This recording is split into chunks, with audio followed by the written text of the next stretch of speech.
Got a spike on the RWR. Strange PRF. What's wrong? Control lost. Can't maintain our...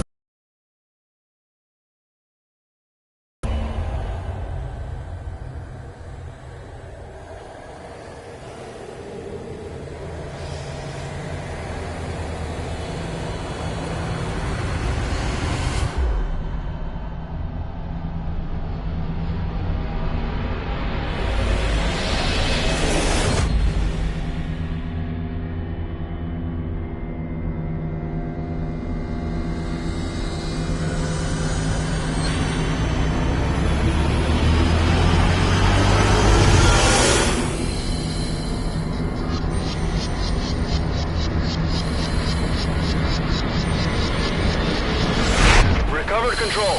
Ascending. Hey, Snake. There's something wrong with Eli.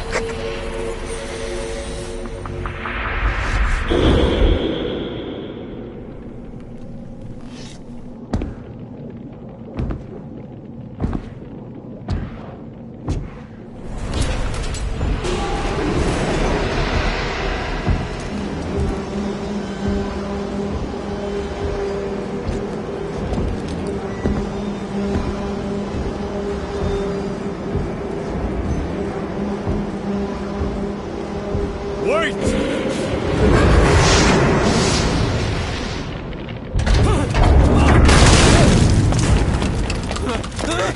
Who is doing this? Such a lust for revenge? Who?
cipher will rewrite the records, and I will vanish from human memory.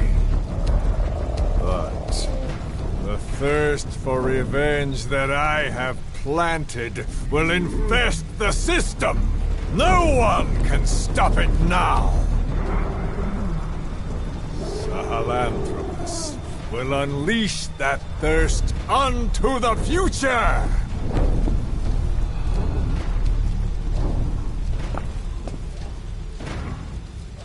Major... I'm burning up!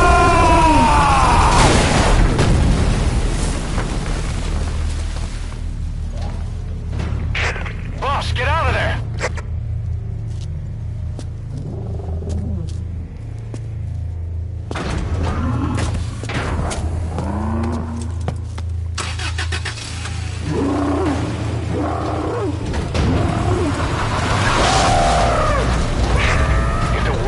Out about Sahelanthropus, Skullface will have won.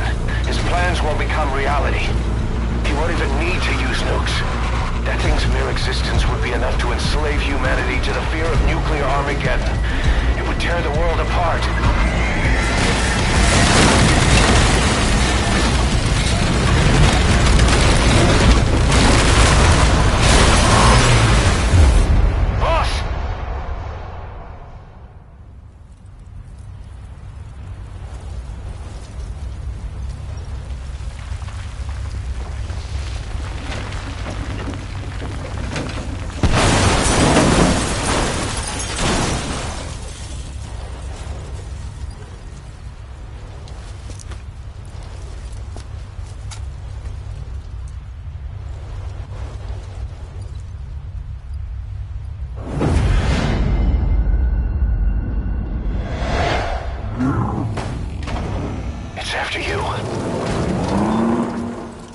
Stop it, boss.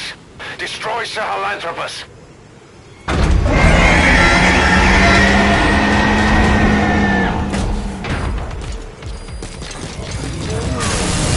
Boss, stop Sahelanthropus.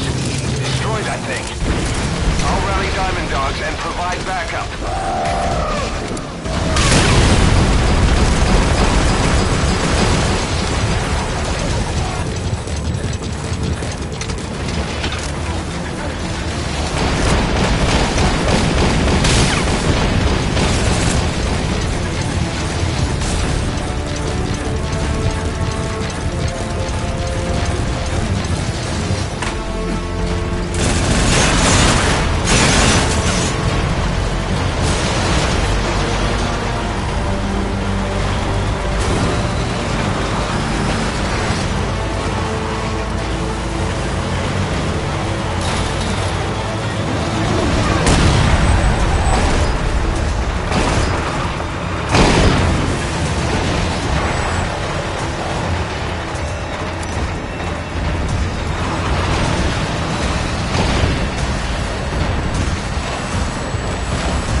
Let's see Skullface.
There were 3. Where's the other? Very close to you.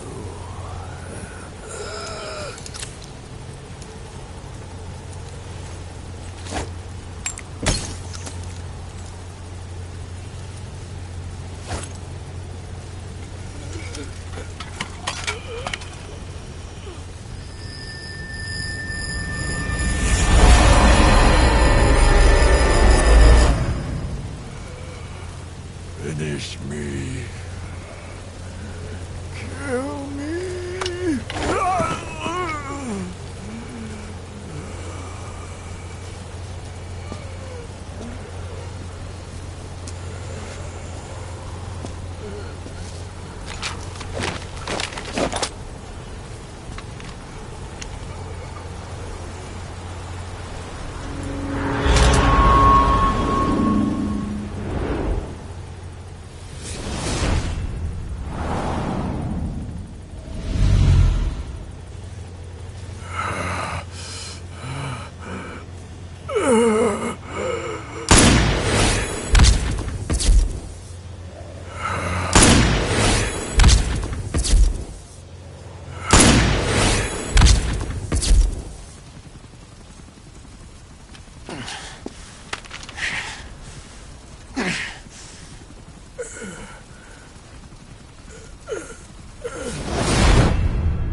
Do it yourself.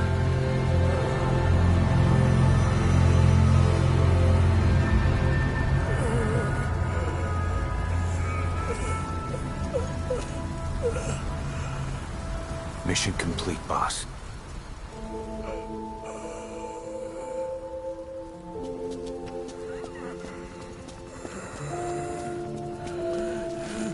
Kill me. Kill me.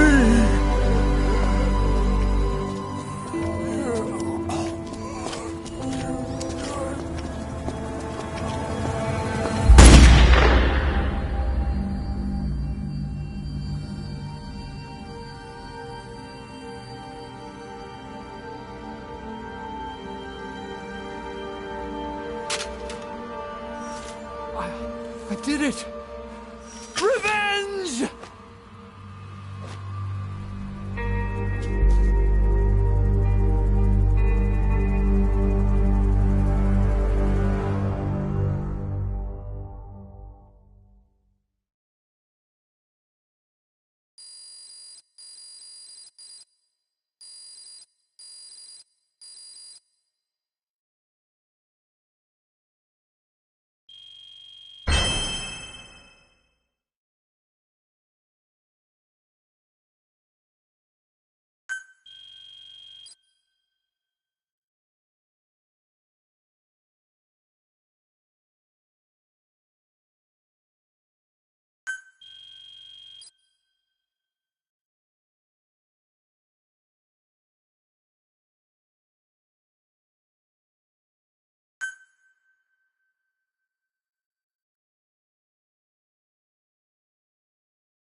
Anyone can give up his fight by laying down arms. But the feeling of holding a gun, that we'll never forget. Like our lost limbs. The sensation lingers.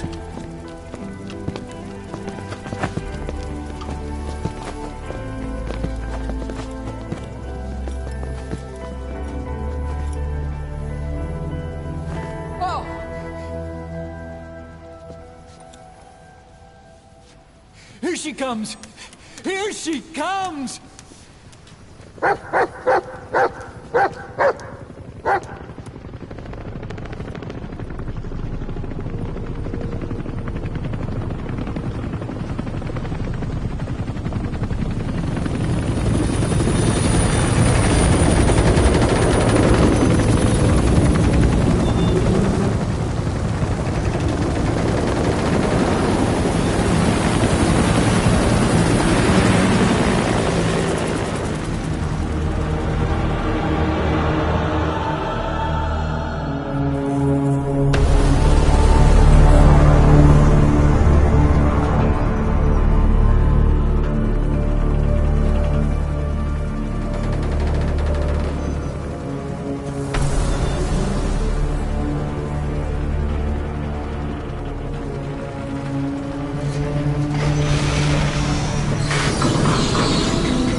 Rifles in missing hands.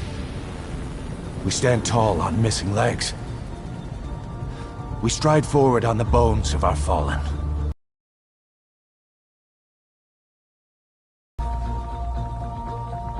This pain is ours, and no one else's. A secret weapon we wield, out of sight. We will be stronger than ever. For our peace.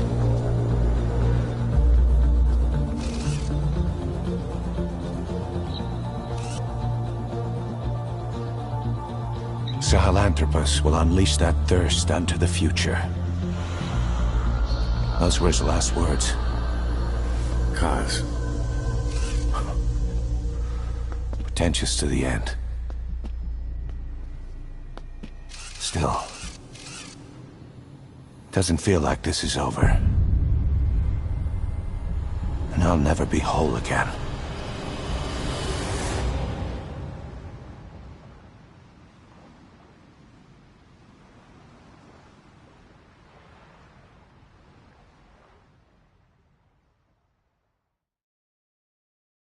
Blind in the deepest night, reaching out, grasping for a fleeting memory. All the thoughts keep piercing this broken mind. I fall, but I'm still standing, motionless.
Attention! Diamond Dogs! Even with Skullface dead, our brothers are unavenged. And the phantom pain he brought us lives on. Cypher is still out there. We know they've planted spies, parasites among us. Watch the man to your left, to your right. Assume nothing. Report everything. It's the only way to protect ourselves. From here on out,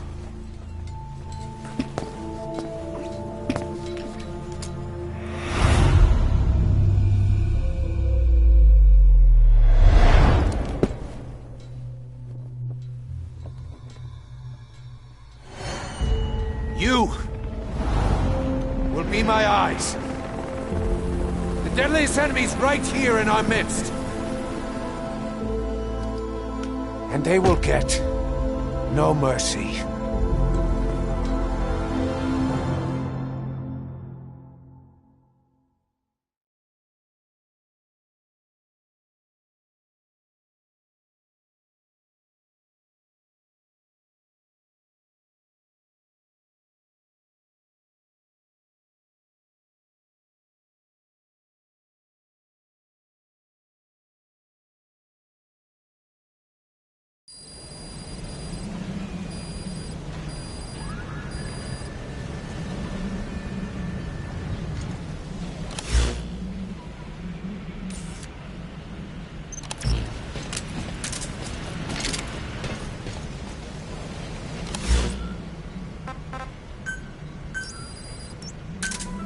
Roger.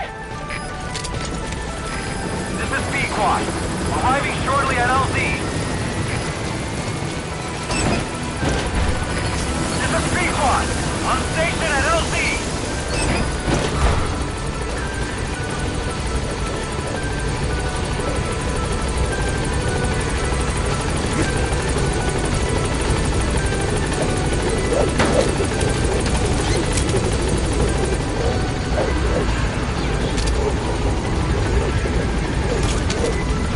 Gaining altitude.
Boss, let's go over the situation again.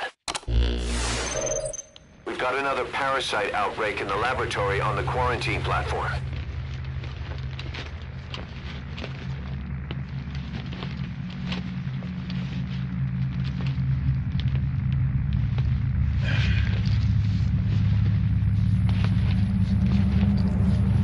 What is this?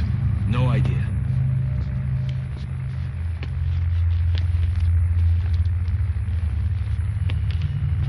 Damn it! What the? Shit!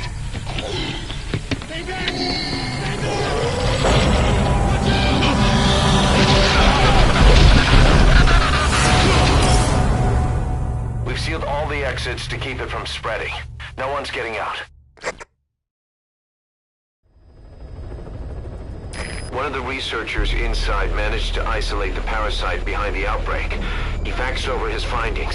Code Talker's analyzing them now. Why this new outbreak, despite our inoculation? This is still unclear. Introducing the Wolbachia to the infected prevented symptoms during the last epidemic. The parasites lodge in the victim's throat, forming a mating pair.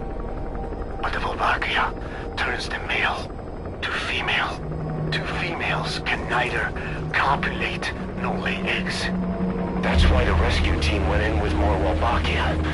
But the outbreak still isn't under control. They should not be capable of laying eggs. Yet, we have a new outbreak. And the Wolbachia have no effect. I pray this is not some new strain. If it is, then someone may have brought it here. If there's a spy running around. For now, we must focus on discerning the outbreak mechanism. The cases show another alarming new development. It is now even more difficult to tell who is infected. The eggs propagate out of sight. No external symptoms. One who appears healthy may be dying on the inside. What the hell happened in there? Boss, I still can't raise the rescue team I sent in. We know how to proceed if we just knew how to ID the symptoms. Finding that out is part of your job in there.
Hang on, Snake.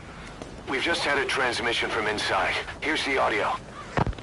It all makes sense now. I win. Where's it coming from? Unknown. It cut off before we could get a fix. It all makes sense. Think he means the parasite? No way to know. But right now, that's all we've got. Hopefully he can tell us something. We'll have to close the tent behind you, boss. Don't think the infection's airborne, but...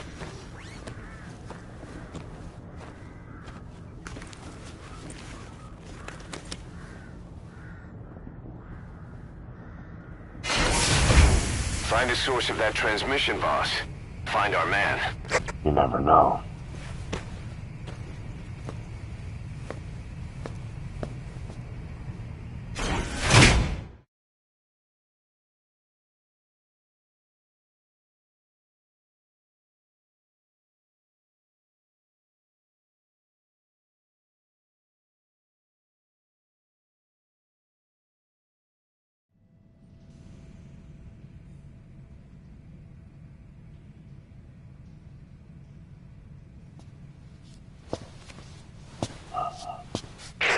What is it?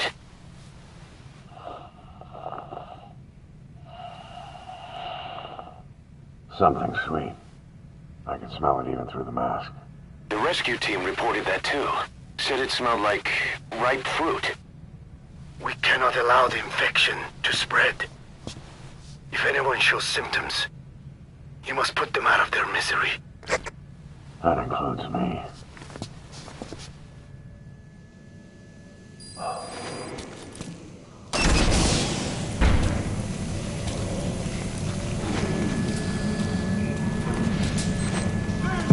Guess the parasites killed him.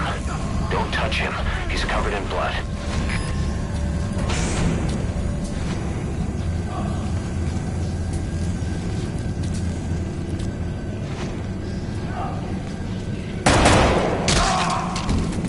Stay back! Stay back!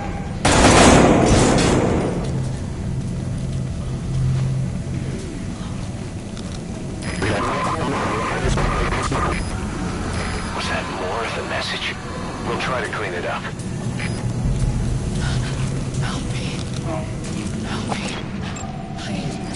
Help me. Help me.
Another transmission.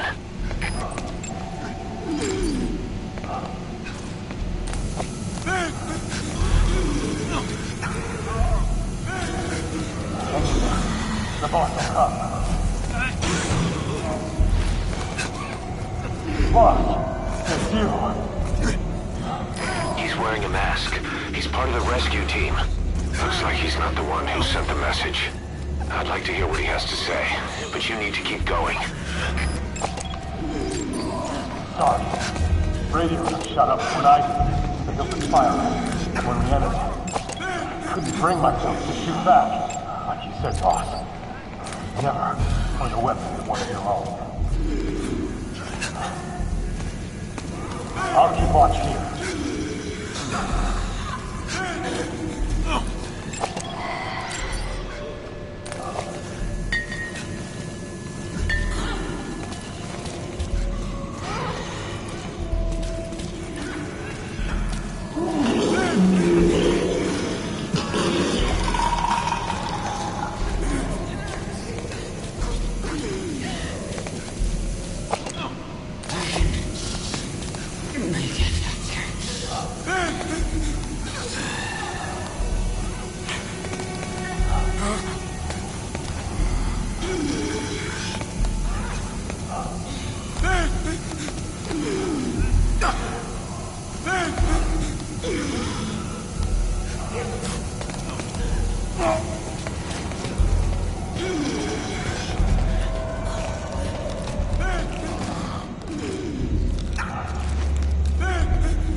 I have analyzed part of the data that was faxed out. It appears even those who barely spoke became symptomatic. This must be some kind of mutation.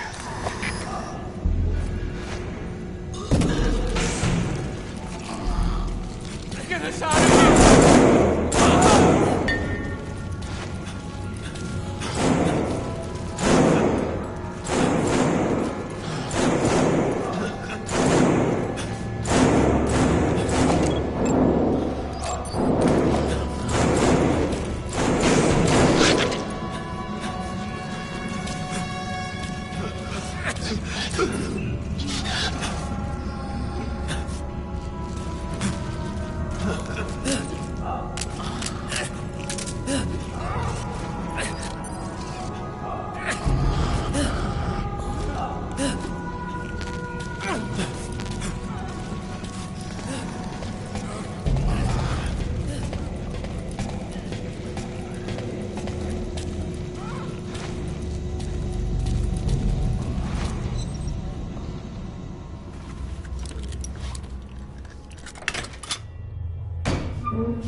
Boss! What the hell happened? At least you're okay. What's going on? I win. I'm no snail.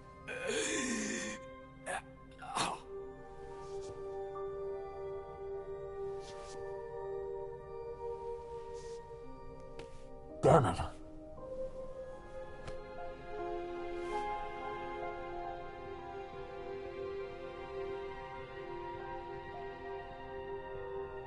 So he sent the transmission. Seems like he had a way of IDing who's symptomatic. But what was he trying to say? Snail. Yes, of course. It all makes sense now. Do not let anyone showing symptoms get outside. As infection progresses, it triggers an overwhelming urge to get out in the open. That's the parasite controlling them. Once outside, the birds will feed on infected bodies, spreading the parasite on land.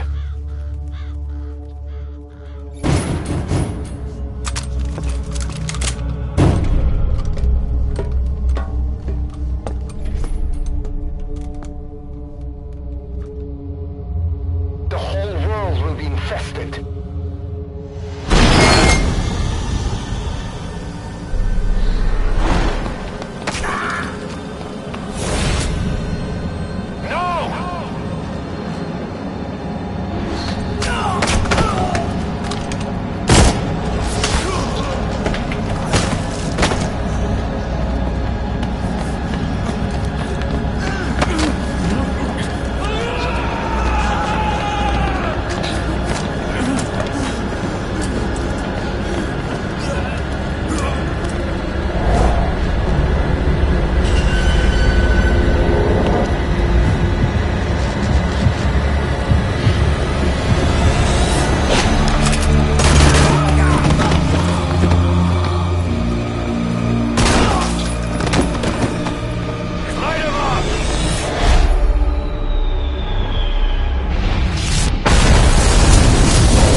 To shoot, boss. We can't let them outside. Damn it. We can't allow any contagious individuals to leave. Shoot, Snake!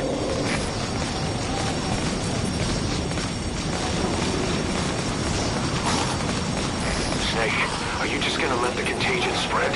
Shoot, Snake. If you don't, we'll have to torch the place.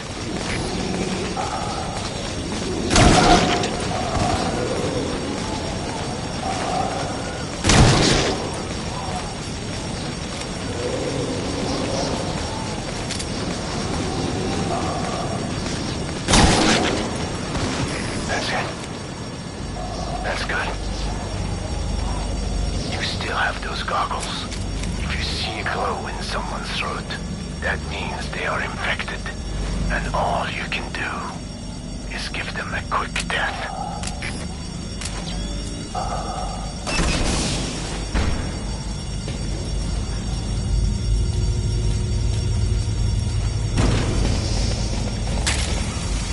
He's infected. Kill him, boss. We can't save him now.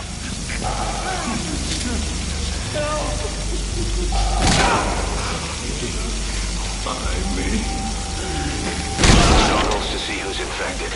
If they're infected, they have to die.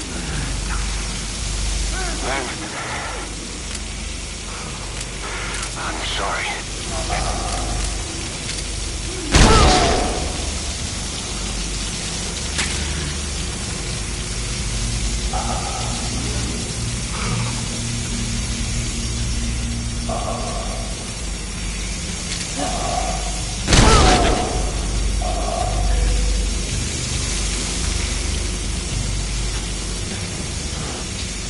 You're kidding, right?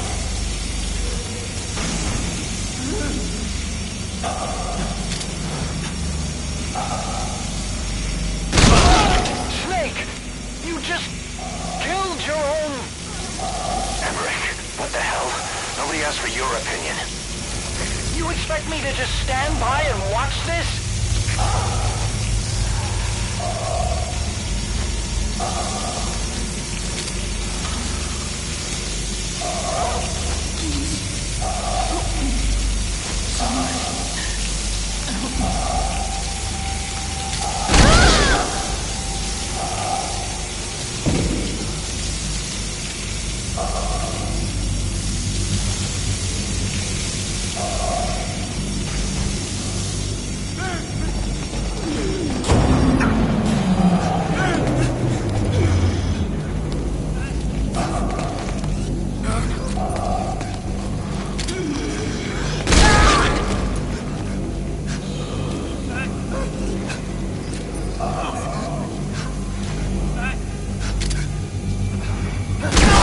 Are here to kill us!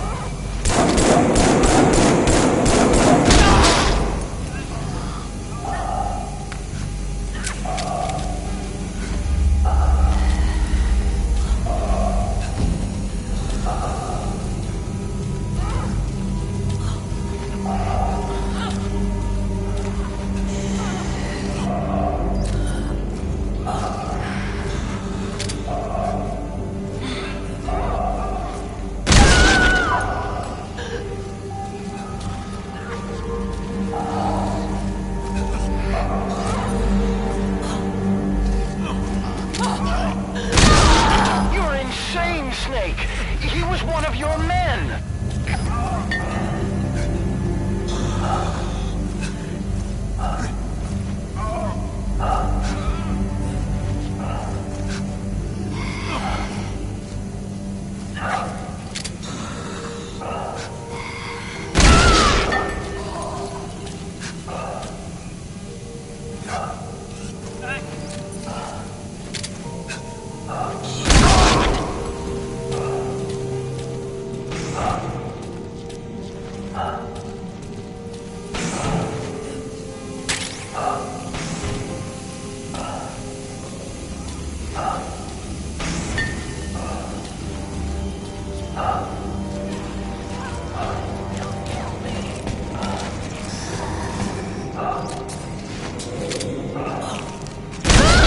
You yourself said we're a family!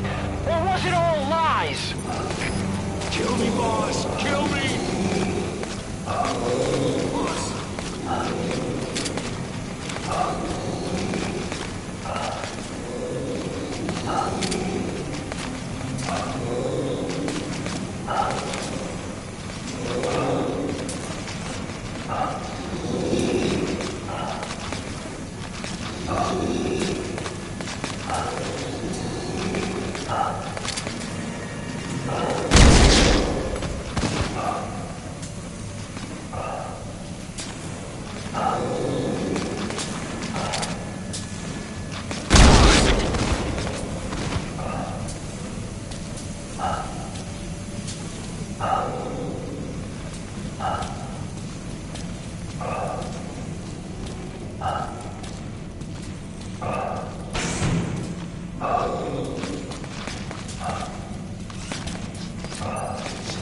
Please, kill me, boss!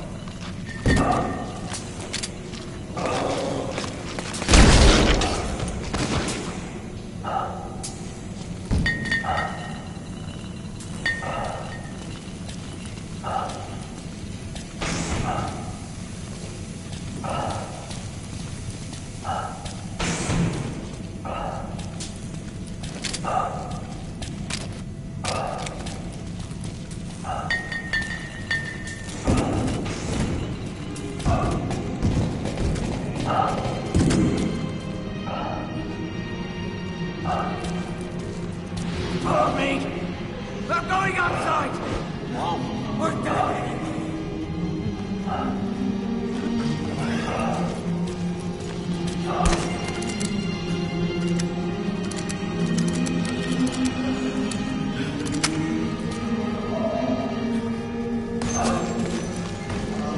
Boss! Boss! Let's let the boss decide. We live and die by your order, boss. Boss!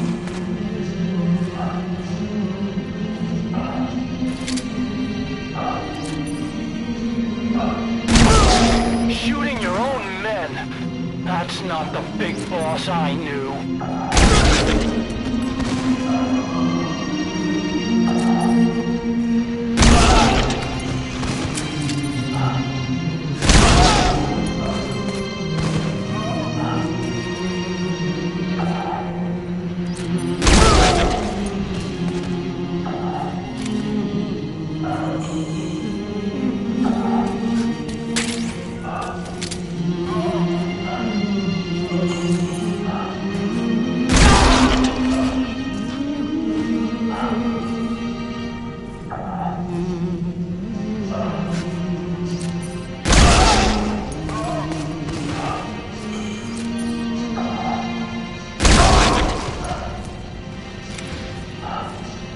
Hang on, boss. Is he wearing a mask? He might not be infected. Examine him with those goggles.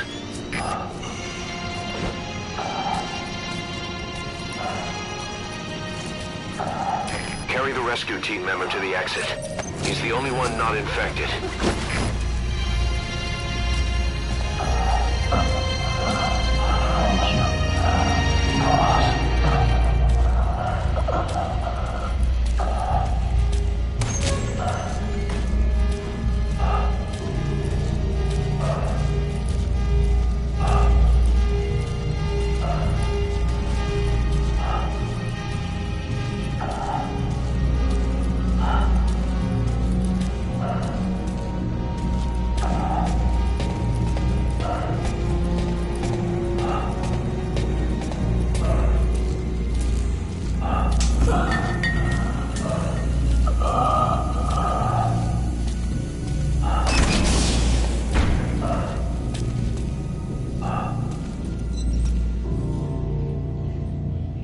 Got a survivor. Unlock the door.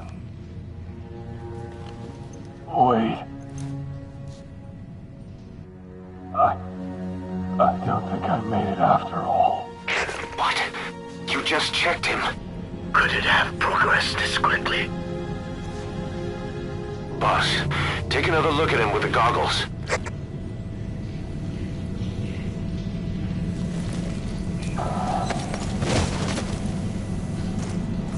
He is infected. I don't believe it. Maybe they got him through my wounds.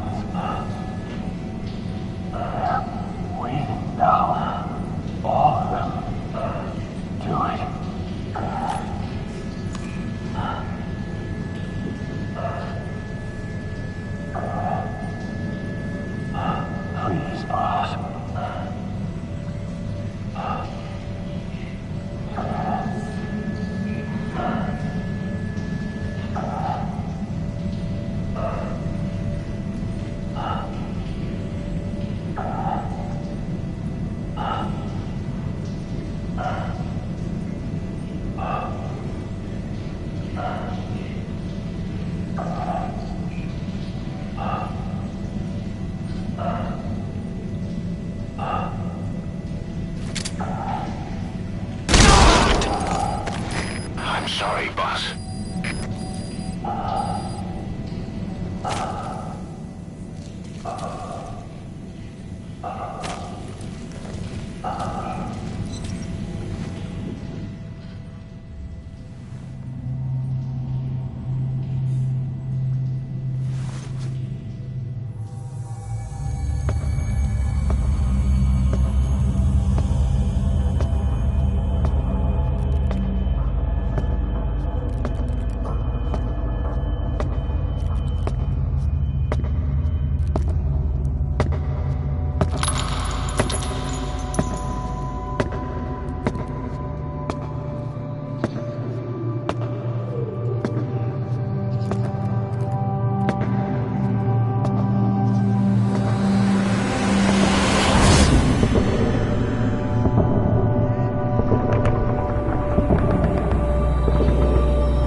There's nothing we could have done for them. We're all grateful, boss.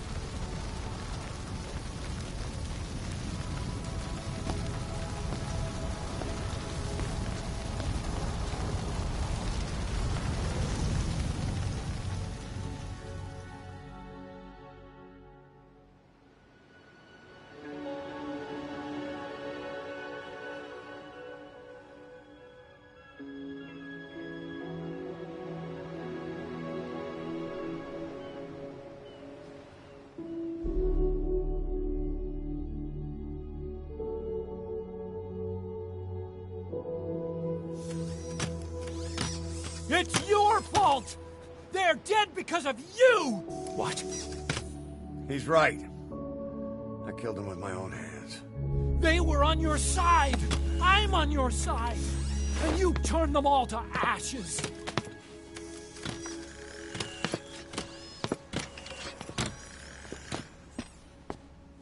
They wanted you to shoot. It was that or be burned alive. Come on. Let's get this over with.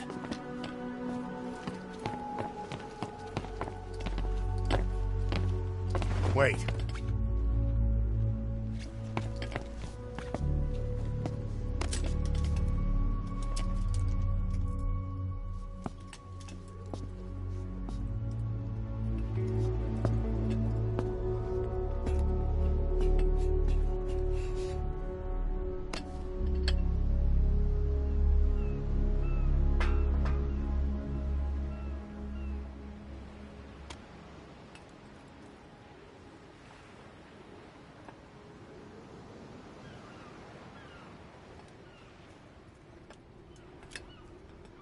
won't scatter your sorrow to the heartless sea.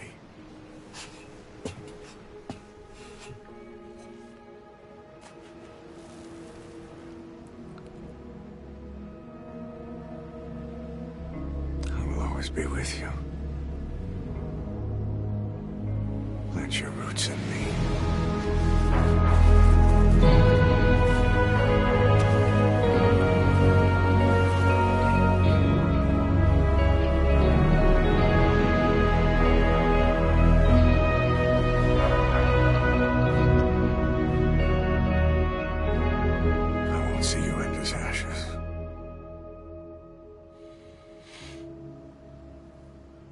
You're all diamonds.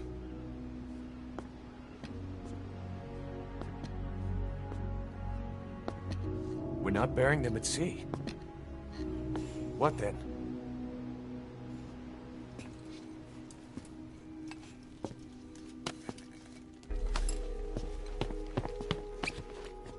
We'll make diamonds from their ashes. Take them into battle with us.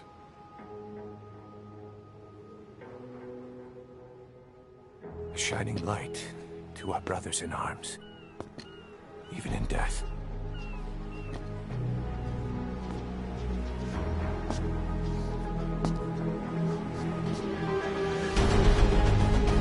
We are diamond dogs.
The R&D...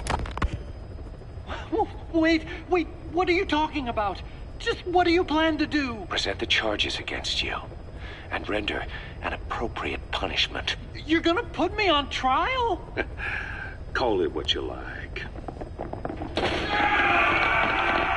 What's the meaning of this? Out of here, all of you. Back to your posts. No, hang on. Huey has killed their comrades and interfered with their lives. They've had all they can take. Kill that son of a bitch! Kill him! Kill him! Stop! This is insane! You have no evidence whatsoever. You say you're an army free from government. You talk big about being a nation unto yourselves. But from the outside, you're just thugs, rebels, a militia, terrorists. An unhinged threat to society. You're nothing but a bunch of psychopaths. So you're not with us?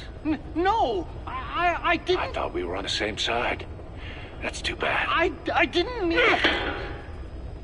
Men, you will have justice. But our organization, the boss's organization, is built on order and reason. There will be no lynch mob. So stand down for today. We will gather all the evidence of this man's crimes.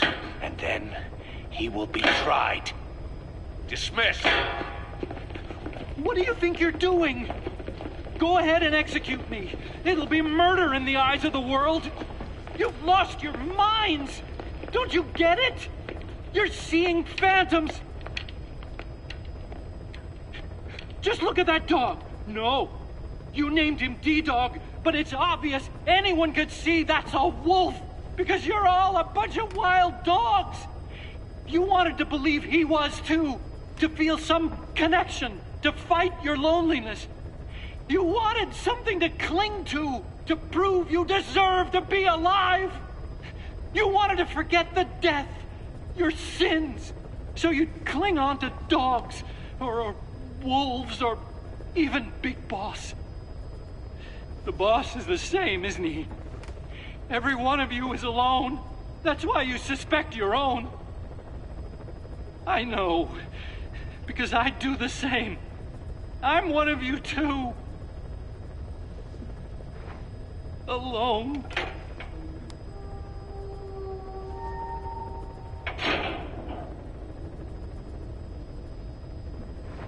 Open your eyes!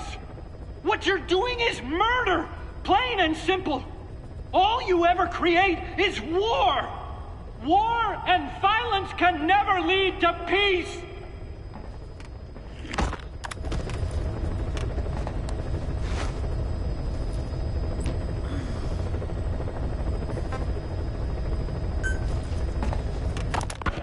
Well, Doctor, I have the report on the incident at the quarantine facility. Assuming the vocal cord parasite underwent a mutation. The only plausible explanations are exposure to some high-concentration mutagen or radiation. As you know, some of the staff at the quarantine facility were infected with the parasites. The Wolbachia prevented them from copulating, but the parasites themselves can be removed from their host's vocal cords. Once you're infected with Skullface's parting gift, you're stuck with it. The researchers regularly used X-ray equipment to monitor the parasites in their throats. No problem there, they kept a close eye on the radiation doses. But that equipment didn't just give off X-rays. It was also emitting beta rays, even though that's unnecessary for the scans. See, beta rays have far worse effects on DNA than X-rays, meaning the only logical conclusion is that someone added in a beta ray emitter to trigger a mutation. Those beta rays leaked out from inside the equipment. The person who ordered and inspected the equipment was you, Doctor. That makes you the only person with the opportunity to install that emitter. So now you're saying I sabotaged medical equipment for some wild plan to make the vocal cord parasite kill everyone? Or maybe you thought it'd reveal a way to treat the parasite without using the Wolbachia. With that much to barter, I suppose some people would welcome even a pathetic cur like you. Just stop it. You'd have no shortage of buyers. But most would be happy with just the parasite. You wouldn't need to offer anything else.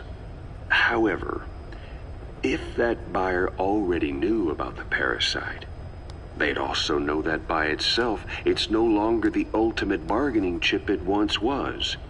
To sell to that buyer, you need to throw in a bonus. A way to one-up it. There's only one buyer who'd be after that. Emmerich. We record all communications on Mother Base. That includes radio transmissions to and from homemade devices.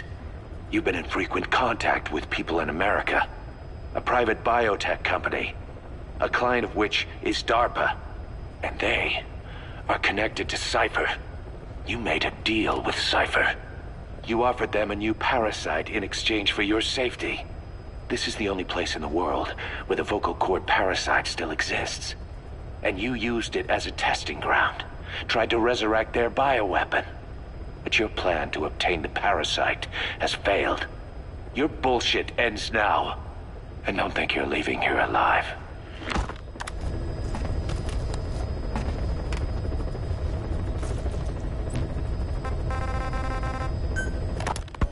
Ocelot said the number of private forces is increasing, and they've modeled themselves after us.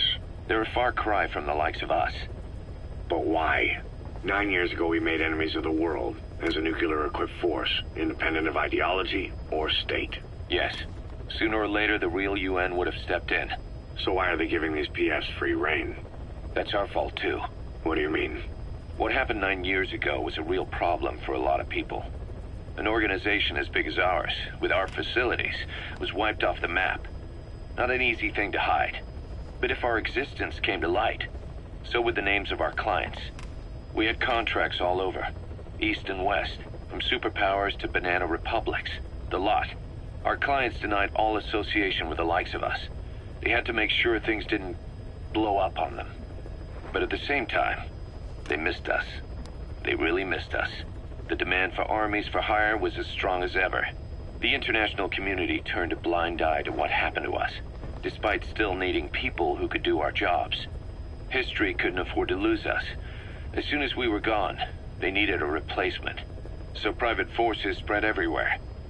And they're all just a phone call away. But still. I know. PFs are totally different from what we envisioned. Nation-states, revolutionaries, terrorists. They have a lot of clients, and Cypher is one of them. Cypher stays anonymous, but I know their work when I see it. In the eyes of those clients, the world's PFs are all just expendable pawns. The clients don't have to worry about losing their own men. Nobody knows they're involved, and PFs are cheap.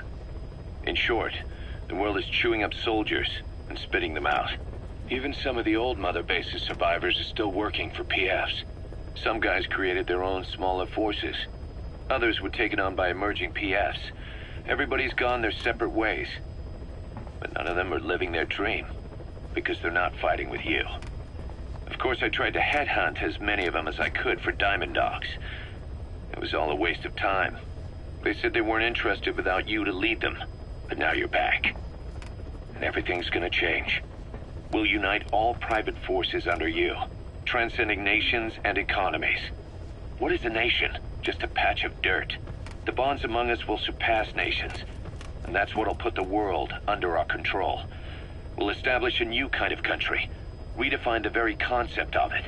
Even Cypher will be below us, an extraterritorial federation of military nations. The United States of Force. Once word of Big Boss's return starts traveling, that'll be our true deterrent against Cypher. In other words, no one will dare to come gunning for you. How do you figure? Cypher lacks a large-scale fighting force. PFs are the perfect tool for them. But those PFs revere you, the legendary Big Boss. If Cypher killed you now, they wouldn't take it lying down. Maybe they'd even go looking for revenge, but they definitely wouldn't keep doing Cypher's dirty work, even if it put their lives at stake. That's why it's no longer a benefit to Cypher to get rid of you.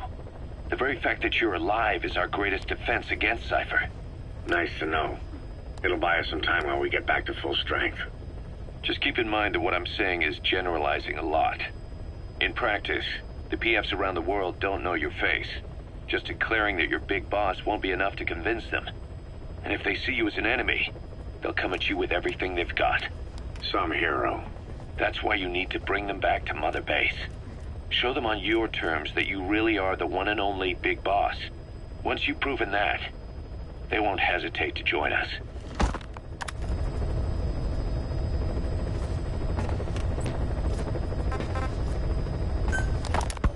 This war... The Kremlin never expected to have this much trouble against the Mujahideen. Afghanistan is a tribal society. Tradition demands that its people stand up to any outsiders who set foot on their land. With the honor of their people at stake, they have everything to fight for.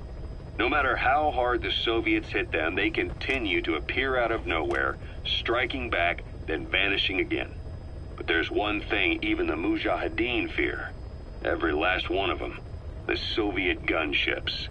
They're highly maneuverable and equipped with massive firepower. Plus, the underside of the fuselage is heavily armored. The Mujahideen can barely scratch them with their small arms. Anyone who hangs around gets mowed down by the gunship's heavy machine guns. This new honeybee weapon that was given to the Hamid fighters, it's no doubt something to help them strike back against the gunships, which makes it a weapon that could change the course of the war. Those guerrilla fighters known as Mujahideen don't actually belong to a single organization. Afghanistan is a multi-ethnic country. You've got the Pashtuns, the Tajiks, Uzbeks, Hazaras, and each of them is split into their own tribes, large and small. Each ethnicity has several rebel organizations that their various tribes gather under. They're united under the banner of jihad, but that doesn't mean they work like a single standing army. Just look at the area around Smasi Fort. A lot of Tajiks used to live there, but they fled after the Soviets started their Scorched Earth campaign. With the area uninhabited, the Hamid fighters, who are Pashtun, decided to move in. The Hamids are based out of the city of Peshawar. We passed through it on the western edge of Pakistan. The Pashtun people have long lived in Afghanistan and western Pakistan. They used to travel back and forth frequently. Then Britain went and established the border that still stands today. The Hamid fighters get generous support from the Pakistani government. The government wants to use them to secure influence over Afghanistan. Their liaison with the Hamids is Inter-Services Intelligence, and behind the ISI, you have the CIA. That's probably how the honeybee ended up in the hands of the Hamid men.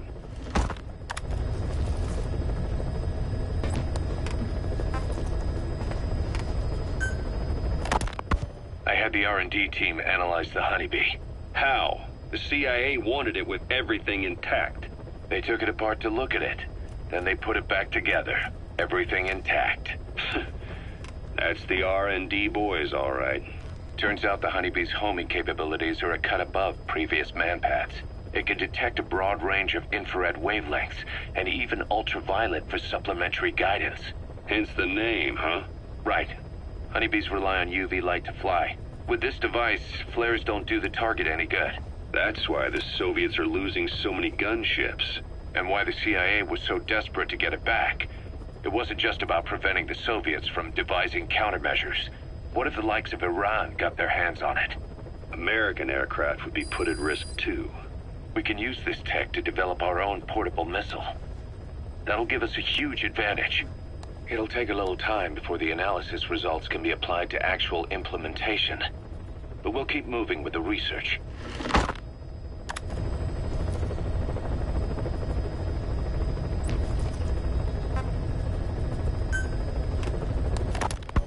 Kaz, what about the unit that attacked us in the mist? You knew something about them. That wasn't my first run-in with them. It happened right before I was captured by the Soviets. We were on the zero line that day.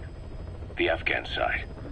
On our way back from training the Mujahideen at a mountain camp in Kunar province. There's a lot of that work in Afghanistan. Most PFs shy away from it because it draws too much attention. But for us, that was the whole point. The job itself went great. We just had to make it back to a tribal area in Pakistan. But all of a sudden, visibility got real bad. It was no sandstorm. Our point man gave this strange report. He said he could see skulls in the mist. Skulls? The next moment, he went silent. We scrambled into formation, right before his arms and legs came raining down on us. It was always supposed to be a dangerous mission, so I had Diamond Dog's very best with me. We were calling out to each other. But one by one, the voices just went dead. Whatever happened to me, I lost consciousness before I knew it. When I came to, I was in a Soviet camp, tied to an interrogation chair. Could they be some new Spetsnaz unit? No. The ones that interrogated me were just the average rank and file. Whatever group attacked us, the way they moved was just insane. And that mist, appearing out of nowhere. The Soviets don't have tech like that. If they did, Ocelot would have heard about it. I doubt the West does either. Otherwise, the folks at Langley would be sleeping a lot easier. Why'd they come after you? Wish I knew. I'm the only one who survived. Though I don't think they planned it that way. If I was their target, they wouldn't have just handed me over to the 40th Army. Whatever the case, we need to watch our step until we know who they really are. And boss, if you ever do run into them again, don't try to take them on. You just get the hell out of there. When I first started dealing with Zero, with Cypher, it was a somewhat parasitic relationship, though a mutually beneficial one. Cypher had no army of their own, so they wanted us. They wanted our strength. They approached me as a potential business partner, but they had other motives. Cypher coaxed us into Central America, into that US-Soviet proxy war, to fuel Mother Base's growth. Once we were big enough, they'd force us to join them. That was the plan. That's why they had Paz, still Zeke. Right. And if we refused, she would use Zeke to fire. We stopped the launch. And yet they still took us down, through that fake inspection they orchestrated to cover up their sabotage. That power Cypher wanted. We don't have it anymore. So why are they still after you? Is it just the fear of leaving you alive? I don't know. Was Zero really... All I know is the man I knew wouldn't want this. What do you mean? We have to consider that it might not be Zero we're dealing with. We know virtually nothing about Cypher anymore. How big they've gotten, what they want, or even who they really are. The new Mother Base started out as a test drilling rig operated by a mineral resources supplier, but their project fell through. The Seychelles government was happy to hand the place over to us. It was just scrap on stilts. So with a few dummy construction companies set up as fronts, we started renovating the half-finished rig. From the outside, it looked like the project was back on rails. Kaz, you... What? I see what you're doing. Recreating the Mother Base we had 9 years ago. Only this time. That's right. The Mother Base Cypher thought they destroyed will return from the grave to kill them. We'll prove to the world that we were the victors. And if we lose again? They can't fool us the same way twice. Now our enemies are in plain sight. And when our organization gets too big, we split it across companies. Any company that draws attention gets liquidated, and its capital is back-channeled into a new company. Most PFs are small-time operations anyway. And in this business, the minnows go bankrupt all the time. We've never aroused suspicion. Plus, we have Hewick. Hewick? Human Exploitation Company. It's a business specializing in intel gathering. Think of it as a civilian intelligence agency. Kaz, that's... Remember what they were trying to accomplish at the prison facility in Cuba? That gave me the idea. We dispatch moles into conflict zones around the world, and each sets up an intel network on site. Then they stay in place to give us stable points of contact when other nations intervene in the conflicts.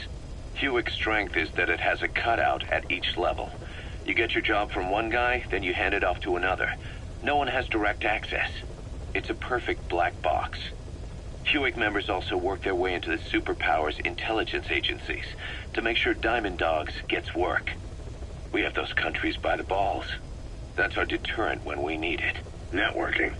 In the intelligence community? Sure, that's how we've grown this far. And when you go out on missions, intel from Hewick will be there to back you up. But despite all that, Cypher has its eyes on us. The only reason I'm not dead is that they needed to know where you were. Figured if you woke up, I'd go straight to you. That's why you made that ruckus at the Zero line. Yeah, to make their own surveillance work against them. I think it took some of the heat off Cyprus. Kaz. Then I just had to wait for you to save me. And I've gotten used to waiting. Kaz. That's not all. It was a good chance to scout the market. And with the West wanting the Soviets out of Afghanistan, their agencies are bursting at the seams with funding. Boss, let's start by building up our Afghan presence. Why put Mother Base in the Seychelles? We're at the center of the world here. We're all the way out in the Indian Ocean. Come on. Lebanon, Sri Lanka, East Timor, and Africa. From here, our reach extends to conflict zones the world over, including Afghanistan, of course. So it's prime real estate for a mercenary. Exactly. Latin America isn't as close as I'd like, but we have Amanda and her people to help in that department. And besides, the Seychelles government owes us a favor. Owes us? The Seychelles has strong ties to the east, which the West wanted to shake up. It came to a head 3 years ago, in an attempted coup. It was a force of South African mercenaries, with U.S. backing behind the scenes. They were only platoon size. But South Africa is home to some heavy PFs. Too much for the Seychelles to handle. In the end, they accepted help from the Tanzanian army and quelled the coup. We set up the deal and handled on-site tactical instruction. That led to some training work for the Seychelles military. And when we put down a mutiny within their forces, well, we made a lot of people happy. They don't pay us. They just let us have a piece of their offshore territory on the promise we'll come running if something else happens. So we're bodyguards, too. It's a good setup. We can only take Mother Base so far here. We'll have to find somewhere else when this place starts getting big. Aren't you being a little hasty? Nothing hasty about it. You're back with us now. So, Kaz, the ship that took us from Cyprus, it used to be a whaler. Yeah, a Japanese vessel. How was the voyage? It was... stimulating. Up until a few years ago.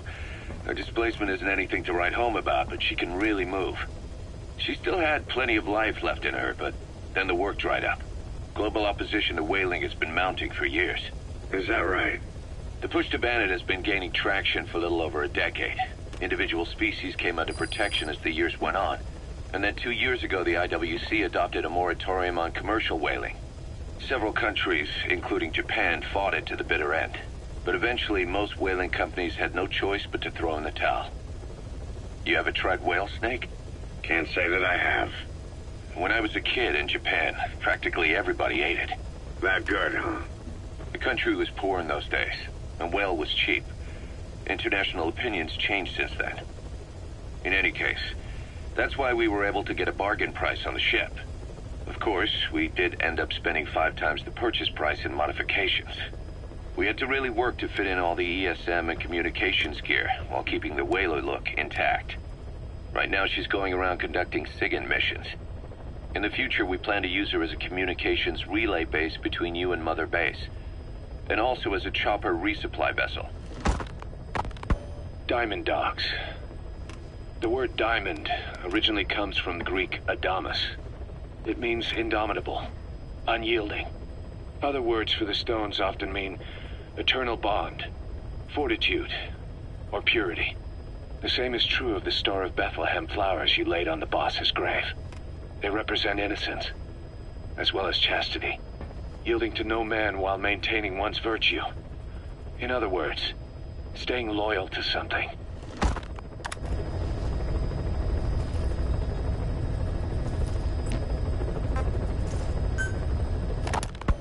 Ocelot said the number of private forces is increasing, and they've modeled themselves after us. They're a far cry from the likes of us. But why? 9 years ago we made enemies of the world as a nuclear-equipped force, independent of ideology or state. Yes. Sooner or later, the real UN would have stepped in. So why are they giving these PFs free rein? That's our fault, too. What do you mean? What happened 9 years ago was a real problem for a lot of people. An organization as big as ours, with our facilities, was wiped off the map. Not an easy thing to hide. But if our existence came to light, so would the names of our clients. We had contracts all over, east and west, from superpowers to banana republics, the lot. Our clients denied all association with the likes of us. They had to make sure things didn't blow up on them. But at the same time, they missed us. They really missed us. The demand for armies for hire was as strong as ever. The international community turned a blind eye to what happened to us, despite still needing people who could do our jobs. History couldn't afford to lose us. As soon as we were gone, they needed a replacement. So private forces spread everywhere. And they're all just a phone call away. But still. I know. PFs are totally different from what we envisioned. Nation-states, revolutionaries, terrorists, they have a lot of clients, and Cypher is one of them. Cypher stays anonymous, but I know their work when I see it. In the eyes of those clients, the world's PFs are all just expendable pawns. The clients don't have to worry about losing their own men. Nobody knows they're involved, and PFs are cheap. In short, the world is chewing up soldiers and spitting them out. Even some of the old Mother Base's survivors are still working for PFs. Some guys created their own smaller forces. Others were taken on by emerging PFs.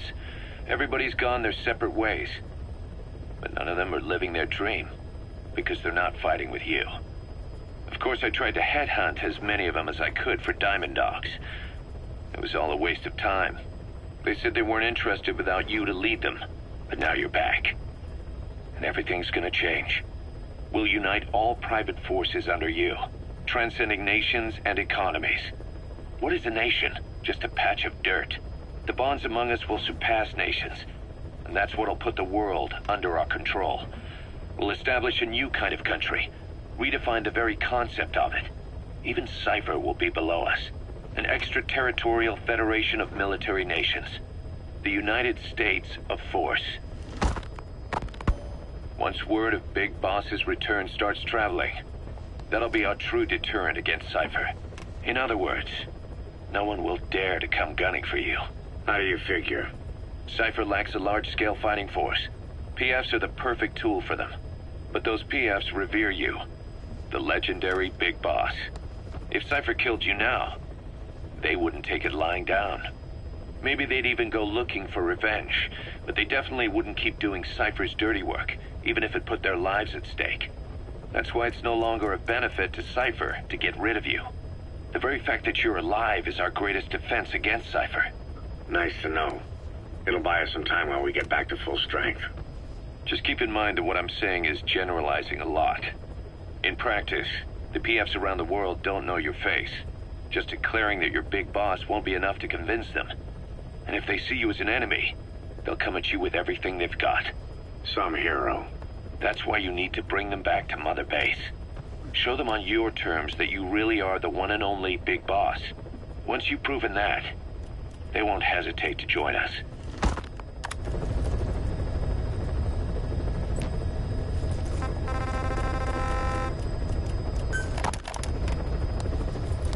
The one that covers.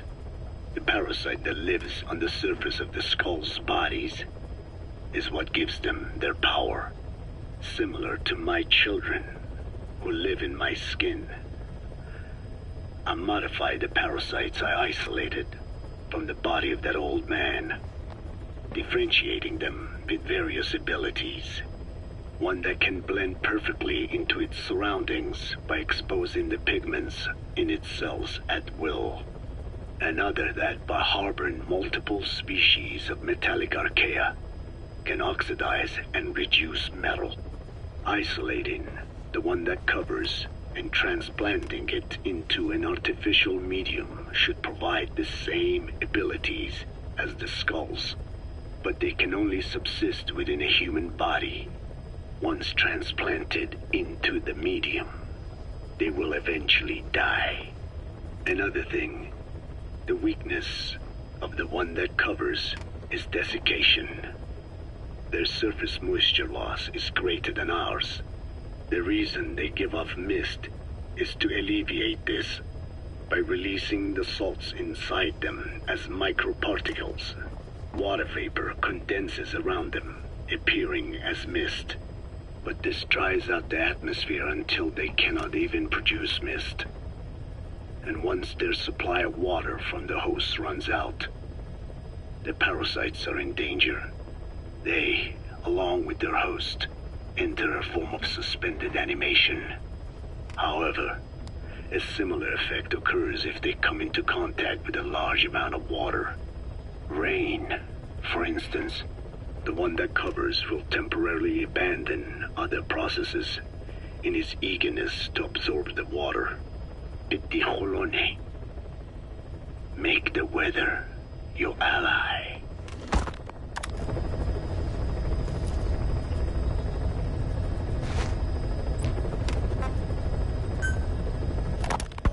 There's something I've been wondering. Why are you called Code Talker? During World War II, the U.S. military used the languages of different tribes, including the Navajo, as codes, right? I know the term Code Talker was used to mean people sent to the battlefield to speak in those codes. Were you one of them? Our mother tongue was indeed used for war. But I did not go. I was already over the conscription age. However, I was made to help craft the codes that were spoken. So in a wider sense, you could call me a code talker for that. Navajo is a complex language. and virtually no one outside the US speaks it. They must have thought it was the perfect language to use as a code. Yeah, in the end, the Japanese never cracked it. The cipher is king in information warfare. Of course, they didn't simply speak in Navajo. They created substitutions for words according to a code book, and then translated those into our language. Young Dene was sent to the front lines of the Pacific Theater as code talkers. To fight is an honor for the Dene. They were the pride of our people. But I cannot say this history brings me joy. Words are alive. When they are spoken, life is breathed into them. They become a part of the listener. Our words were transformed into lifeless ciphers and used for war. This, after the Black Ana spent generations suppressing the language. Yeah, I'm sorry. So I guess we shouldn't be calling you Code Talker, huh? No, I do not mind. The reason Skullface called me Code Talker was because I also am responsible for coding language into the vocal cord parasites. I am the same as those young warriors, used for a cipher's sake. I must never forget that. The name, Code Talker, is a lesson carved into my being. You said Skullface ordered you to weaponize the vocal cord parasites. But you also said he wasn't the reason. And he wasn't. I was seduced by the parasites. That is a fact. How? You mean from your curiosity as a scientist? That I cannot deny. But there is more to it. The story goes back to the 19th century, to my earliest memory. One day, a man from the government visited our Hogan, our home.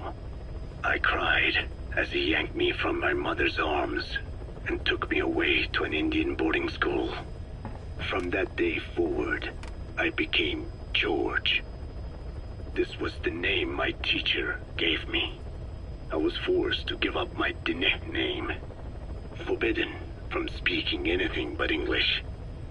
If we dared utter a word of filthy Navajo, the teacher made us eat a bar of soap. Yeah, that was the U.S. government's education policy for Native Americans. To erase our words was like erasing our people. Their education was tantamount to ethnic cleansing. Over time, the overt persecution of our language stopped. But to this day, it continues to be eaten away by the lingua franca, that is English. Many of the Dene outside the reservations can speak nothing else. And it isn't just our language. Across the world, minority languages are being destroyed by dominant languages. Many are on the verge of extinction. Enter the vocal cord parasites. Yes. I began thinking that minority languages needed some sort of deterrent against dominant languages. In order that their peoples and cultures would survive. It was then that I came across literature at the Foundation claiming that man acquired language thanks to a type of parasite, one that distinguishes between languages as a precursor to reproduction. If I could just resurrect it, make it more pathogenic, I would have my deterrent against English. But I failed to hide that aim from Skullface. He noticed. Yes, I wanted to retaliate against the English language, though never did I intend to actually use it as he planned. You know how the story ends. I was forced to study how to make the parasites compatible with all the world's languages. All but English. However, he in fact secretly isolated an English strain. I will not be held prisoner by the man's phantom. The English strain must not be allowed to exist either.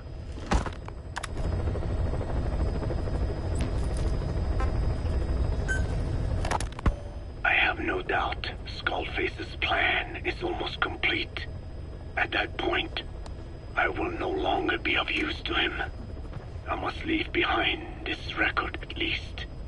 A record of how the ancient vocal cord parasites became these abominable ethnic cleansing parasites. I believe he has two purposes for the ethnic cleansing parasites. The first, as their name suggests, is ethnic cleansing. This conflict between East and West that envelops the world will not last much longer. Once the Cold War ends, and the weight of America and the Soviet Union is lifted away, the ethnic conflicts they kept suppressed will all rise to the surface. It is not difficult to imagine that the radical sides will begin cleansing their adversaries. But what if an ethnic cleansing parasite matching the language of the aggressors were to be unleashed? The aggressors would be washed off the earth. At the very least, the idea that retaliation could eradicate your people would prove a powerful deterrent. The second purpose is the Englishization of the world. To cipher the organization, this is probably their main use. Man thinks in words, or rather, words are man's very means of thinking. If you erase a word representing some concept, the concept itself disappears from the world. Nishone means beautiful in Navajo, but the image that comes to mind when we say Nishone differs from the Blagana's beautiful. An azure sky, a rolling landscape, lush greenery. The meaning we place in Nishone has its roots in Diné culture. If we lose the word Nishone, the images of our beautiful homeland would be washed away into oblivion along with it, just as Orwell indicated years ago. Cipher, being based in America, is pushing Englishization for this very reason. Suppose all 5 billion people on this planet come to read, speak, and think in English. Their wills could also be streamlined under English. Cipher's control would be all the easier. Economic governance would progress in leaps and bounds. The ethnic cleansing parasites would be a great aid in accomplishing this goal. There is no need to destroy every language besides English. All they need to do is weaken other dominant languages competing with it. Russian, Chinese, Arabic. If people know they risk their lives speaking such languages, they will flock to the lingua franca that is English. Cipher need not even focus attention on smaller languages. After all, they are already being eaten away by English. Business, education, film, commodities. English has permeated every area of global society. I can see this when I look at young Diné. Some of them have already lost their grasp of the Navajo language. It is said that over 2,000 languages of the world are facing extinction. This very moment, cultural concepts and forms of expression are disappearing forever. The spread of electronic networks gives greater meaning to Englishization. Networks have no national borders. By basing them on a single language, they can penetrate deeper into and between people.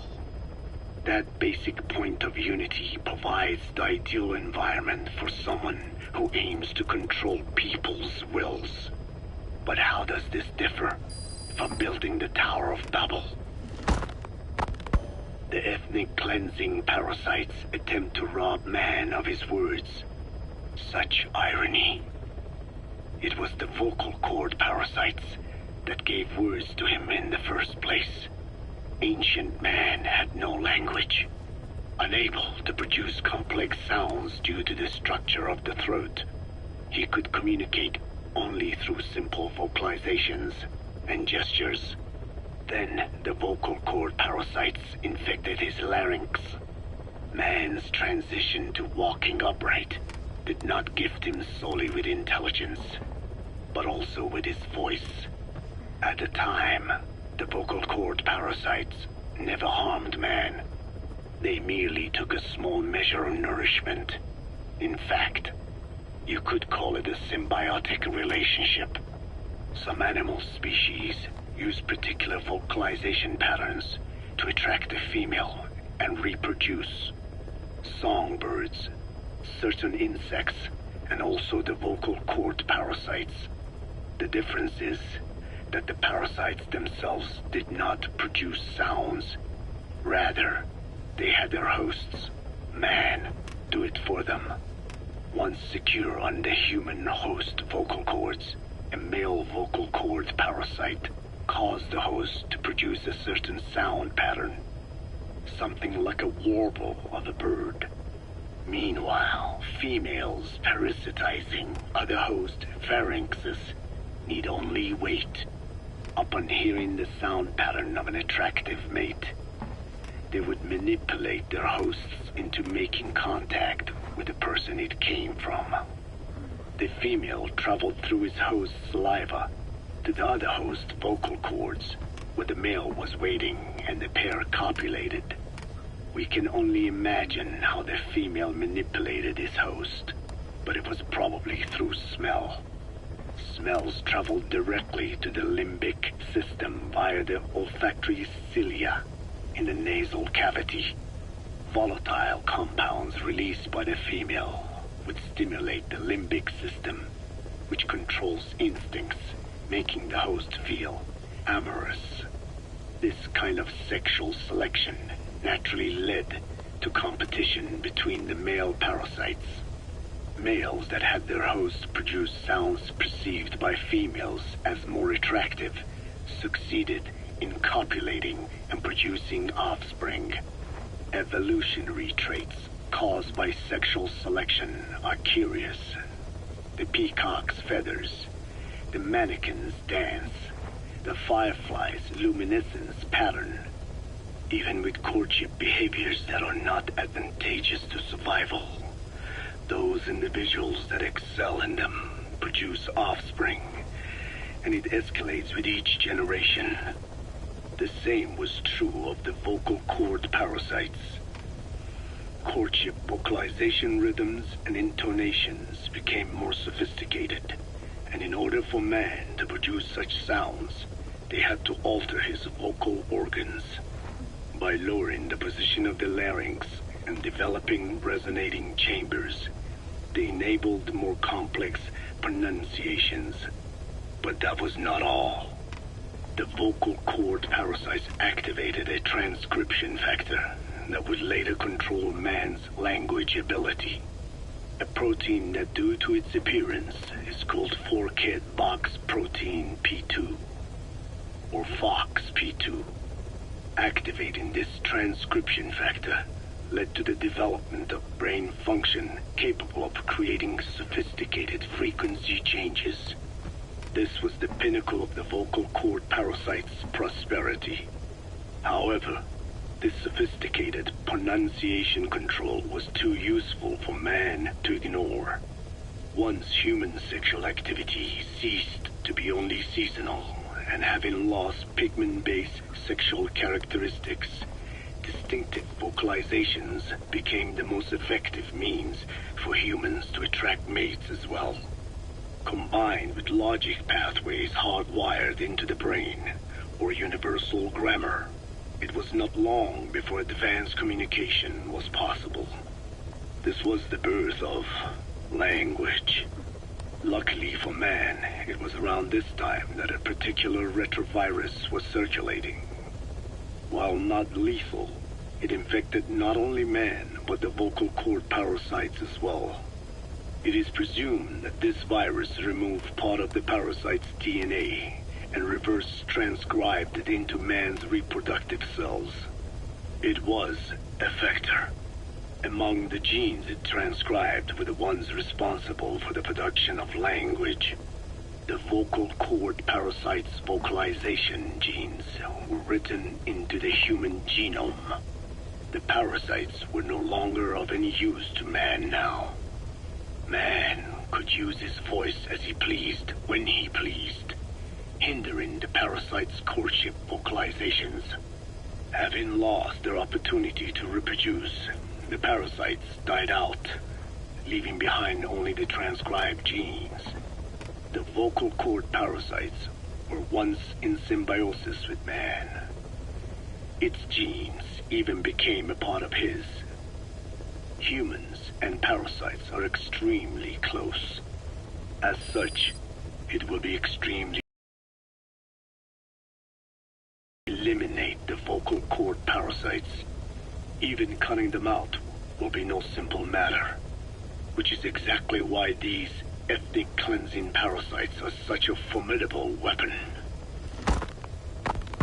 The rise of the vocal cord parasites goes back approximately 300 million years to the Permian period. At that time, they were not even parasites, but predatory autotrophs. They are believed to have been the common ancestor to the Pentastomida and the Cyclops genus of copepods. However, Earth's environment underwent a violent change at the end of the Permian period. The cause is unclear, but evidence suggests that over 90% of the Earth's organisms at that time died out. The most pronounced threat to the protoparasites was the severe reduction in oxygen concentration.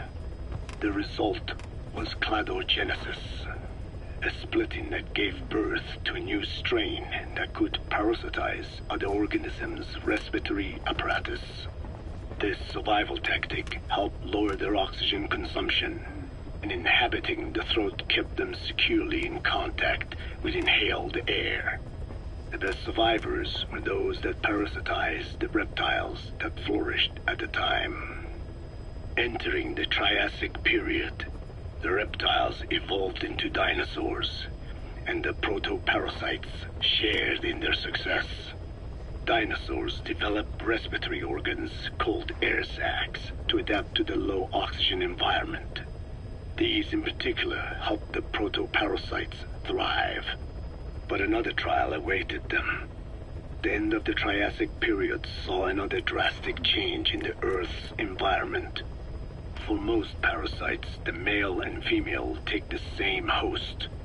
Many are, in fact, hermaphrodites. Originally, the vocal cord parasites were as well. But for any strain to ride out a severe environmental change, it must secure a steady pool of genetic diversity. Another split. Now the newest strain procreated with mates found in other hosts. And in order to increase its encounters with those mates, the new strain utilized the voice of its host. They came to inhabit the host's vocal cords. This truly was the birth of the vocal cord parasite. The parasites developed the host's pharynx to form resonating chambers and used them to produce sophisticated mating calls. The relatively upright posture of the dinosaurs was important in this, because the crooked L-shaped pharynx was more suited to the development of resonating chambers. These developments ushered in a time of great prosperity for the parasites. But for the third time, the parasites had a major hurdle to overcome. The meteorite impact at the end of the Cretaceous period, which spelled the end of the dinosaurs. With their hosts extinct, the vocal cord parasites had no option but to find a new habitat. Birds, as genetic successors to the dinosaurs, with functioning air sac apparatus that flew at high altitudes with thinner air. So they parasitized ground-dwelling birds and altered their respiratory system for the sake of reproduction. They gave the birds the means to produce sophisticated sounds. The syrinx responsible for chirping, This is the proof that points to active era began with a rise in oxygen concentration, which helped mammals to evolve and increase in size. The parasites then shifted to humans as a more effective host.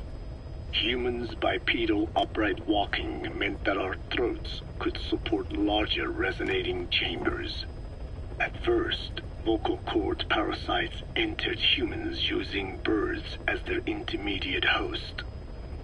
Vocalizing prowess given them by the parasites and made it language, and once the parasites could no longer use it as their mating call, they died out. Or in other words, the parasites overcame all evolutionary hurdles except humanity. Skullface shared his opinion on this matter. He said the Ethnic Cleansers Project was sure to succeed. After all, the parasites had a grudge against us humans. To think we awoke them after such a long slumber, just so they could sate their thirst for vengeance. It is terrible, unforgivable, and yet, it is what I have done. I learned of the vocal cord parasite's existence in literature belonging to the Foundation. It was little more than a theory. The question was, why does only Homo sapiens among all primates have highly developed language? Human versus everything else. The missing link between these was the mystery that gave rise to this theory. I was fascinated by the idea of their existence. In the Dene creation myth, the Neo Dene, who first inhabited the world, were insect-like creatures. I came to imagine that those insect-like creatures could be humans living in symbiosis with the vocal cord parasites. But I had not the faintest idea of how I could resurrect them. That is when Skullface came to me. What he offered me was not just assistance with my metallic archaea research. He told me the vocal cord parasites really existed. And not only did they exist, they had already been brought back to life in the modern age. An ancient human cadaver, host to the parasites of the time. Cypher excavated such a cadaver from a permafrost region and isolated the DNA coding of the vocal cord parasites. Naturally, they were long dead and could not be brought back, but there was an alternate vessel they could use. A relative species of the Pentastomida discovered in China. It had adapted to live in the nasal cavity of animal hosts, but its genetic sequence showed signs of common ancestry with the vocal cord parasites. Ontogenesis, a path of an organism to maturity, is like a roadmap of the phylogenetic evolution of the entire strain. Cypher used this to effect a reverse evolution of the modern parasite and resurrect the vocal cord parasites. They interposed a developmental mechanism to the ontogenetic stage analogous to when the relative species first appeared, the point at which it split from the vocal cord parasites, forcing its evolution down the other path, the vocal cord parasite path. The larvae is produced by the vocal cord parasites, reborn. I do not know in detail how Cypher accomplished this, but clearly they have access to high-level genetic technologies. Skullface said it was the work of a genius woman scientist, and that the relative species in question was first discovered by a group once called the Philosophers. I was tasked with modifying the resurrected parasites. He charged me with two demands.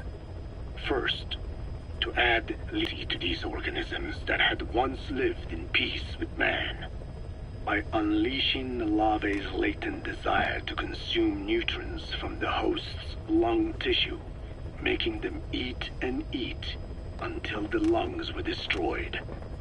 Second, to have both male and female inhabit the same host and copulate then and there only when exposed to specific pronunciations continuously over an extended time. What he would do to the Dene if I failed. I had no choice.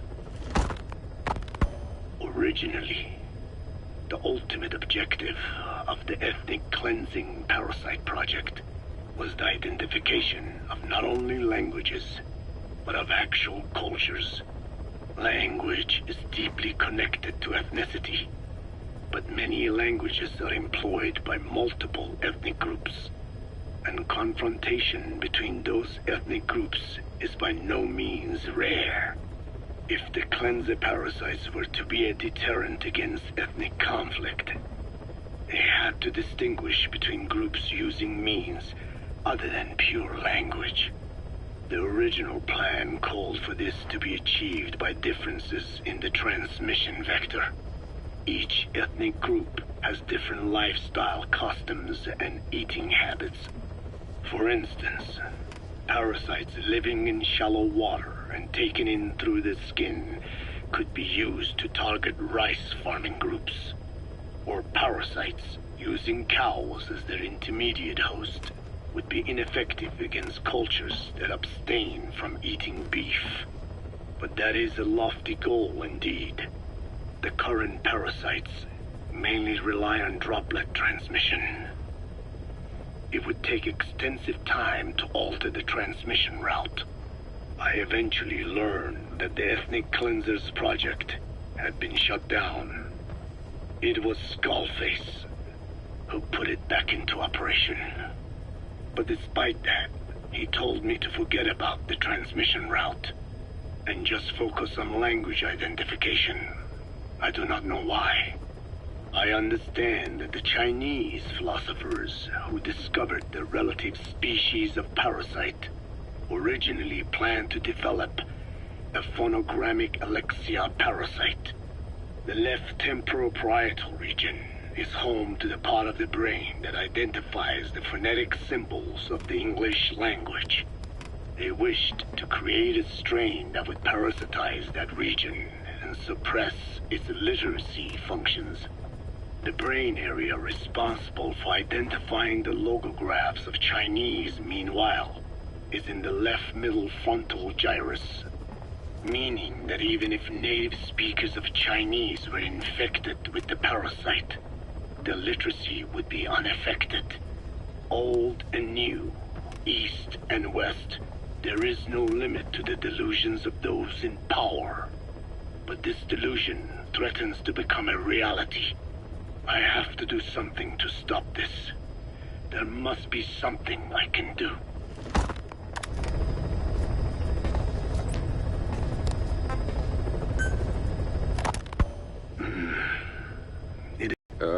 You'll have to explain that one.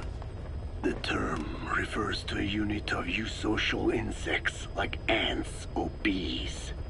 While made up of many individuals, they behave as though they are one organism, with the queen as their nerve center. The close ties you share here reminded me of that. Well, the boss's efforts do pull us all together. I was not finished. I'm speaking in terms of homogeneity, walks of life. Do you not? Many races and tongues, talents and pasts, complementing each other, influencing each other, making Diamond Dogs the unique group that it is. Of course. We have no use for mindless drones around here. Is that so? Then perhaps an organization like yours is a truer superorganism than the ants and bees. Meaning? Most organisms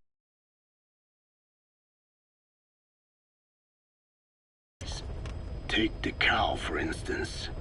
Its rumen, the first stomach, contains an incredible number of bacteria which digest the food it has consumed.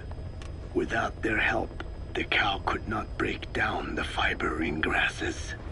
The cow has to outsource its means of survival to them. You don't say. Man is the same. Some 100 trillion bacteria live inside the human intestines. Without the bacteria, they could not function properly. And it does not stop there.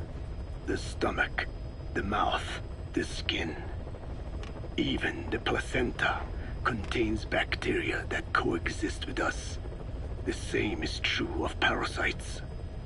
In fact, the human immune system has evolved based on parasites being a part of it. Without them, the immune system can run amok and even damage other parts of the body. This is all very interesting, but what does it have to do with diamond dogs? A harmonious superorganism is made up not of a group of homogeneous individuals, but of diverse individuals that complement each other. That is what I saw in your group here. Then it occurred to me that man is a superorganism. Man's phenotype is not determined solely by his genetics. Some say if you mapped the genomes of all bacteria in the human body, the result would be over 100 times bigger than the human genome. The sum of man's genome and those of the organisms he coexists with, call it a metagenome, creates the superorganism we know as a human being. Well, now that's quite a leap. You think so? Then try a broader perspective. If our world were a human body, you would be parasites. You make a living by doing the dirty work that the world powers cannot handle themselves. From their perspective, you are likely a nuisance. But without you, pus would build up around the world, and autotoxemia, self-poisoning, would follow. The world needs your kind. Thank goodness for that. Skullfaced forced me to turn parasites into weapons. Creatures with which we are supposed to coexist. Meanwhile, that foundation I worked with focused solely on the human genome. Apparently thinking that manipulating it with what they want. Both ways are mistakes. Neither is a true superorganism. I am Dine. By speaking with those living inside me, we enhance one another and enjoy harmonious growth. Such was the original purpose of my research. You have made me remember this. Well, it's an honor. You can travel the world, but you won't find another place like this. If the whole world was like this base, I think the peoples of the world would bid farewell to fighting for good. Maybe that's what the boss wanted in the end.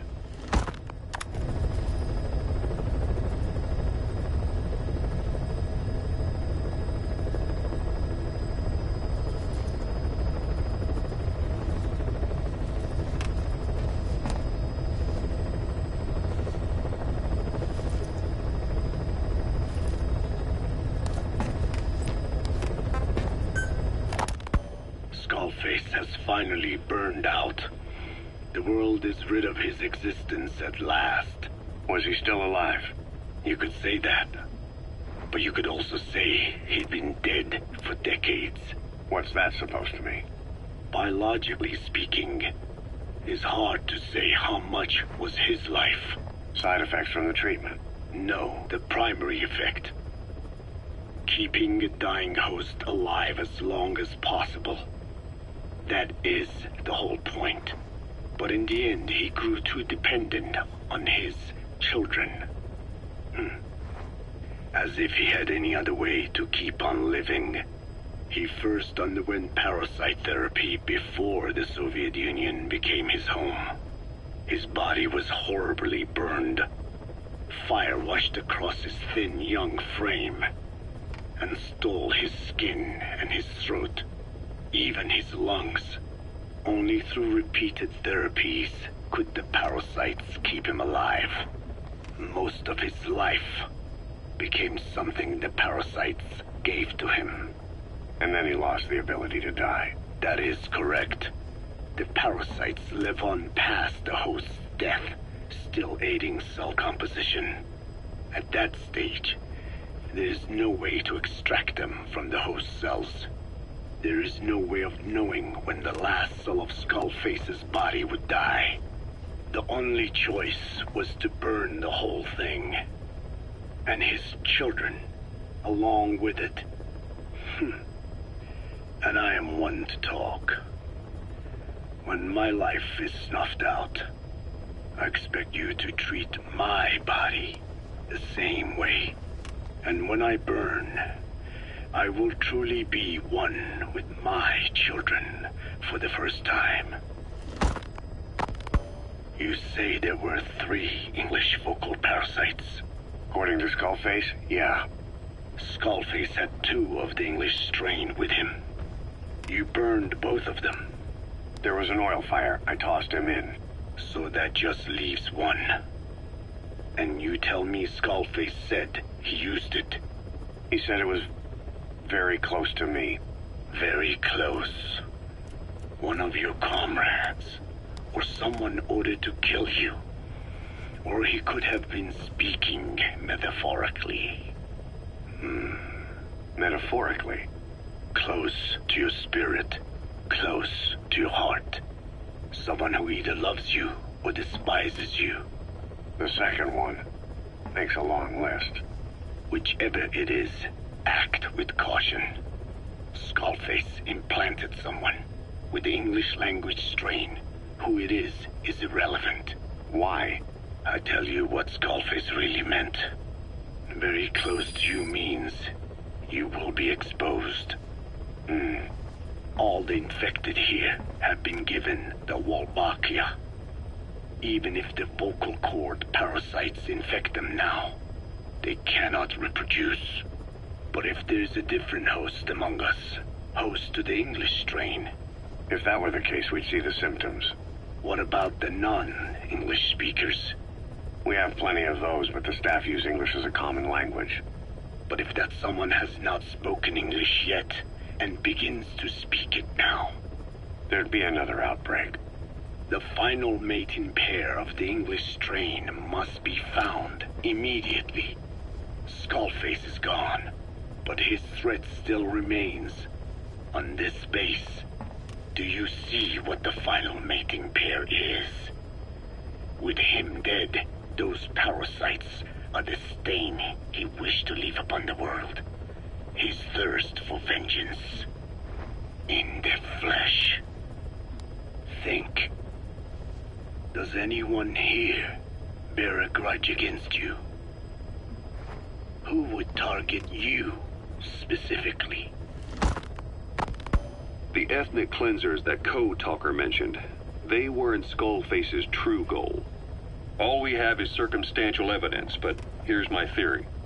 It was Cypher who started developing the vocal cord parasites as bioweapons, parasitic weapons, and Africa was the testing ground for them. As Code Talker said, their purpose was those who speak a particular language, so they could do a weapon of mass destruction to eradicate specific groups, races, ethnicities, or colonies by the language they speak, or a kind of absolute language control. Or maybe a tool for those arrogant fools to build some misguided utopia. I can see plenty of uses for them. However, in practical terms, they wouldn't be as dangerous as you'd think. Counteracting the parasites is easy, after all. Cut them out of your throat to save your life, or just don't talk. That also prevents the infection from spreading. So if the international community were to find out about them, they'd no longer be the threat they were conceived to be. In which case, their targets would be limited to minority groups as a deterrent or a terrorist tool. In Cypher developing something like that as a main weapon for their arsenal. That leads me to think we've only tugged on one little thread in Cypher's grand tapestry. An obscure corner of their work, possibly forgotten altogether. In any case, things changed. When Skullface was forced to relocate to Africa and he saw that thread dangling. All the time he continued that research, he was secretly following his own agenda. The ethnic liberator parasites, his English language strain. Skullface said there were only 3 samples of the English language strain parasite, and I think we can believe him. Bringing his ethnic liberator's plan to fruition depended on creating an English version of the vocal cord parasites at all costs. But an English strain would have been useless to Cypher. Worse, it could have destroyed everything they'd built. It was the one type they couldn't allow. That means Skullface was forced to develop his English strain out of sight of Cypher's network. Naturally, he couldn't use the greenhouse facility Cypher had set up and filled with guinea pigs. Skullface must have found some secret place to create his precious few English parasites, hiding all evidence like a man cheating on his wife. Somewhere, an entirely standalone environment. And when his plan entered its final phase, he must have made the place disappear. Some little room, could be anywhere, but now nowhere at all. We'll never know where he did it, but to elude Cypher's surveillance, it couldn't have been big. I believe Skullface was telling the truth. There were only ever 3 samples of the English language strain. Why activate Sahelanthropus in Afghanistan? This is how Skullface wanted things to play out. The Soviet Union secretly develops a new type of nuclear weapon and successfully deploys it in Afghanistan. Revealing the existence of Sahelanthropus results in a return to the glory days of the Cold War. The threat it poses reignites the nuclear arms race between the world's major powers. The demand for nuclear weapons increases around the globe. What if you then introduced a nuclear weapon anyone could get their hands on? Non-nuclear nations, militant groups of all shapes and sizes, they'd all jump at the chance. Sahelanthropus was a marketing tool to sell nukes all around the world. But I think it's safe to say that plan was stamped out before it got up and running. The world's intelligence agencies never did turn up anything conclusive on it. After all, Sahelanthropus vanished before word could spread. Everything that's happened is already a fading memory, never to join. 9 years ago, he was exiled. To South Africa, stripped of political power. The upshot's that he ceased being a serious threat, in Cypher's eyes anyway. They eased up on surveillance, giving him an opening to establish his own military unit, one that answered to his will alone. Those men likely had no idea their orders were coming from Skullface. Skullface said, America is made up of many peoples, but those peoples never mix. Quite so. One nation, home to hundreds of different ethnic groups. Stick to their respective living areas. Little colonies, not interacting with other groups. Going out of their way to avoid one another. Their land, organizations, relationships. Thus, the United States of America is no melting pot. It is more of a salad bowl. It is not made up from one people, but for its minorities to function in society, a common ground is needed. Language. Even if the country taking in people from around the globe, America became a microcosm of it. Now the boundaries between it and the rest of the world have become blurred. However different our neighbor may be, English enables us to create symbiotic relationships with each other. If English can bring unacquainted neighbors together in America, this should hold true for the world. This salad bowl that is the world can also become one.